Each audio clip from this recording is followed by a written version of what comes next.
In the hushed hours before dawn, the town of Haddonfield lay shrouded in an almost palpable dread.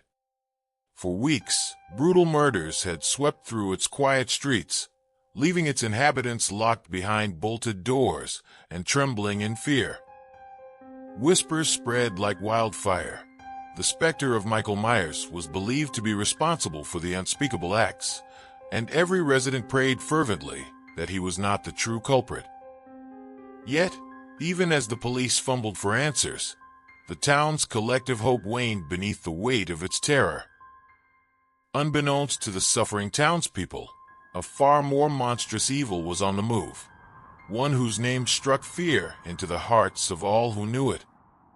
Far from the troubled streets of Haddonfield, deep within the dark, sprawling forest, Jason Voorhees roamed in relentless pursuit of a victim who had once slipped through his grasp. The forest was alive with secrets, twisted trees, silent watchers, and an eerie energy that seemed to guide Jason's every step.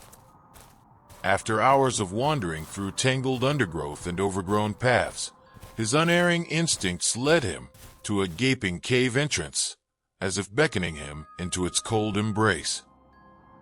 At first, Jason hesitated at the threshold of the cave, his presence barely stirring the ancient air.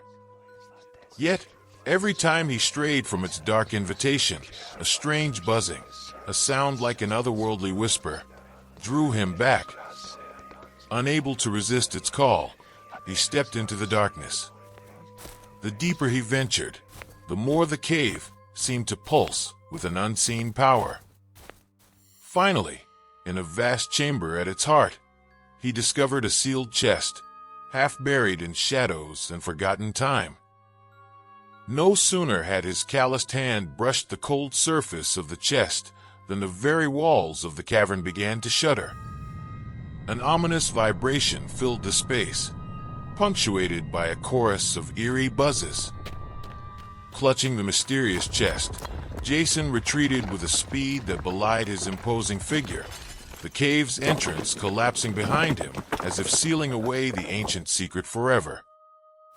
Forgetting momentarily the pursuit of his original prey, Jason returned to his secluded refuge in the forest. There, in the dim light of his hideaway, he set to work on the chest, striking it with his machete until the lock yielded. Inside, resting on a bed of dust and age, lay an old book. At first, the monstrous killer contemplated discarding the relic, a mere trifle in his endless quest for carnage. But fate, or perhaps some darker force, intervened when a single page, adorned with cryptic symbols and unsettling illustrations, caught his attention. As his rough, unfeeling fingers traced the alien script, an inexplicable understanding blossomed within him. The language, ancient and malevolent, revealed the secrets of forbidden black magic. According to the text, when the full moon graced the sky, a ritual performed with the blood of 3 girls from Haddonfield could resurrect a dead soul, a soul whose final moments were forever intertwined with that cursed town. This macabre incantation, steeped in mystery and dread, promised Jason the resurrection of the one he longed for above all, his mother. Determined to harness this unholy power, Jason searched among the grisly trophies he had gathered from previous victims until he found a tattered map. With the map clutched in his grasp, he set off towards Haddonfield, leaving behind a trail of terror and despair in his wake. By the time Jason arrived, night had fallen over Haddonfield like a dark shroud.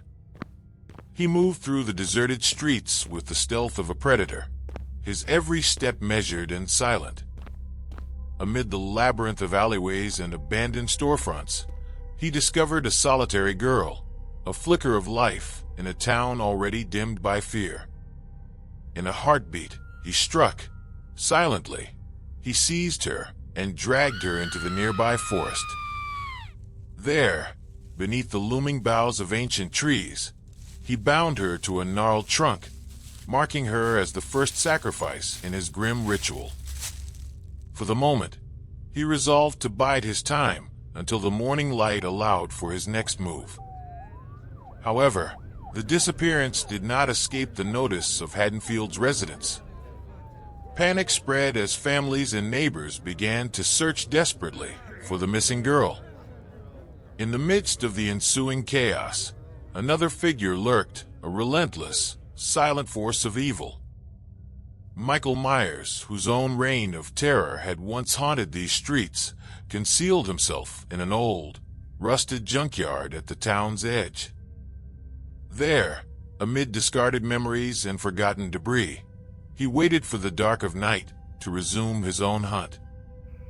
As twilight surrendered to the full depths of night, the streets emptied, leaving behind only the brave few, police officers and reckless youths eager to confront the unknown. Under the ghostly glow of streetlights, two monstrous figures emerged from the shadows. While Michael Myers stalked his prey with quiet, deadly precision from the junkyard, Jason resumed his relentless search for the second girl whose blood was required to complete his dark ritual. Gliding through the silent streets, Jason's predatory gaze fell upon another lone girl. She stepped out from the shadows, oblivious to the danger stalking her. With measured, silent steps, he began to follow her from a distance, ensuring that his presence remained hidden. The chase led her to an abandoned wooden house, a creaking, weathered relic that had long stood empty, its timbers echoing with memories of better times. Just as Jason prepared to close in on his unsuspecting quarry, a sudden, blood-curdling scream shattered the night's oppressive silence. The cry echoed through the decaying structure, sending a ripple of terror through the still air. At that very moment, with the sound of her anguish lingering in his ears, Jason paused. The abandoned wooden house beckoned him, its darkened windows and creaking doors promising the next act in his macabre play. Driven by his unyielding purpose and the promise of fulfilling his unholy ritual, Jason stepped forward into the looming doorway, disappearing into the shadows of the old wooden house as the echo of the scream faded into the night. Inside the dilapidated wooden house, darkness and decay reigned supreme.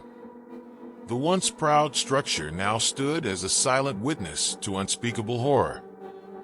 As Jason Voorhees burst through the creaking door, his heavy boots barely making a sound on the warped floorboards, a macabre scene unfolded before him. In the center of the gloomy parlor lay the lifeless form of a young girl, her still face a mute testament to a tragedy already committed. The sight ignited a fury within Jason, a cold, relentless rage that would soon boil over into violence. From the murky shadows, another figure emerged. Michael Myers, the infamous terror of Haddonfield, stood with his signature mask and an aura of calculated menace. His presence was like a dark mirror reflecting Jason's own predatory nature. Yet tonight, the stakes were personal. Michael had been the one responsible for the girl's demise, a fact that did nothing to diminish his own notoriety, but only fueled Jason's wrath further. Before either monster could speak, the tension escalated into a violent dance. With a sudden, almost imperceptible movement, Michael lunged forward. His calculated strike forced Jason backward, sending him crashing against a splintered wooden wall. The impact reverberated through the house, and for a fleeting moment, silence reigned as both titans assessed the damage. But Jason was not one to be deterred.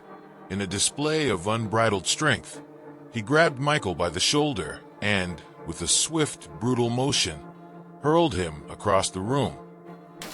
Michael crashed against the far wall, his body slamming into the debris of shattered wood and memories of former terror. The fight had only just begun. Reacting quickly, Michael drew a knife from his hidden arsenal and slashed at Jason with a speed born of desperation. The glint of cold steel flashed in the sparse light, and Jason recoiled slightly from the sudden sting of pain. Yet, even as the blade threatened to slow him down, Jason's resolve hardened. With an animalistic snarl, he closed the distance between them, seizing Michael's arm in a vice-like grip. With a strength that defied human limits, Jason slammed Michael violently to the ground, the sound of splintering wood mingling with the sickening thud of bone against concrete. The ancient wooden house groaned and shuddered under the force of their titanic struggle. Each blow Jason delivered was like a hammer striking an anvil, echoing throughout the empty corridors. Michael, for all his infamy and resilience, found himself increasingly overwhelmed. Despite his uncanny ability to rise again, every vicious strike from Jason sent him reeling further from hope. His movements grew sluggish, his once lethal precision now marred by the unyielding barrage of raw, monstrous strength. Yet Michael was no stranger to pain.